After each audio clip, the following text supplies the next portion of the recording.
সরকারের নেওয়া পর্যটন নিয়ন্ত্রণ এবং মাছ ধরার উপর আরোপিত নিষেধাজ্ঞার ফলে সেন্ট মার্টিন দ্বীপের জীববৈচিত্র্যে কিছুটা ইতিবাচক পরিবর্তন হয়েছে। এ নিয়ে জানাতে যুক্ত হচ্ছেন সহকর্মী আব্দুর রহমান। জীববৈচিত্র্যে কি ধরনের পরিবর্তন দেখা যাচ্ছে, স্থানীয়রা এবং পর্যটকরা এই পরিবর্তন সম্পর্কে কি বলছেন? ধন্যবাদ।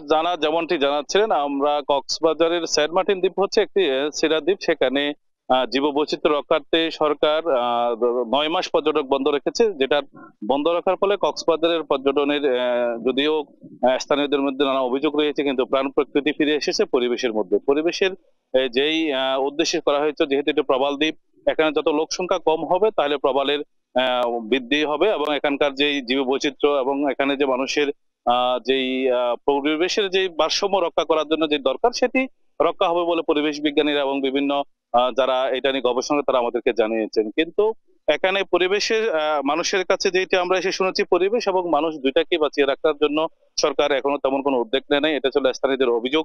এবং আজকে কোস্টগার্ড সপ্তাহব্যাপী একটি তাদের সচেতনামূলক এবং ত্রাণ বিতরণ প্রোগ্রাম শুরু করেছে এবং সেটি তারা কার্যক্রমটি এক সপ্তাহ জনগণের মধ্যে পরিবেশকে কিভাবে রক্ষা করে মানুষ কিভাবে এটাকে বাঁচিয়ে রাখা যায় সেটার জন্য তারা আমাদেরকে আজকে এখানে বিভিন্ন ব্রিফ করেছেন কোস্টগার্ড এবং যৌথ বাহিনী।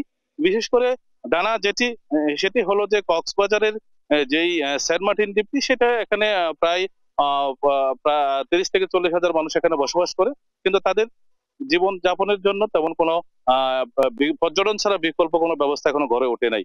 সেটা যদি গড়ে না ওঠে তাহলে তাদের এই যে পরিবেশ লোকগুলোকে যদি অন্যত্র সরিয়ে নেয় অথবা তাদের বিকল্প ব্যবস্থা গ্রহণ করা না হয়, তাহলে যে সীমান্তবর্তী জেলার যে মাদক এবং চোরাচালানের যে বিষয়টি আছে সেটা দিন দিন বৃদ্ধি পাবে বলে তারা আমাদেরকে জানিয়েছে।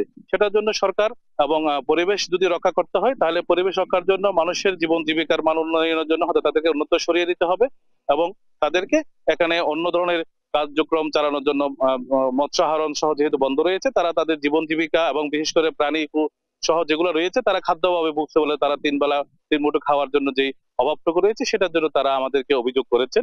এবং যে বিষয়টি সেটা হলো যে সরকারের উদ্যোগ যদি নেয়, পরিবেশ রক্ষা যেমন দরকার, মানুষের মান উন্নয়নের জন্য মানুষকে সচেতনমূলক এবং পরিবেশের ভারসাম্যমূলক এখানে ব্যবসা বাণিজ্য তাদের কর্মসংস্থান সৃষ্টি করা দরকার বলে আমাদেরকে স্থানীয় জনগণ জানিয়েছে। এবং তারা তারা জানিয়েছে যেটা যদি ভবিষ্যতে তাদের এইটা পরিবেশের সাথে তাদের জীবনের জন্য রক্ষা করা হয় সে বিষয়ে জানানোর জন্য উদ্যোগ নেওয়ার জন্য সরকারের প্রতি আকুল আবেদন জানিয়েছে। এই ছিল আমার কাছে সর্বশেষ জানা।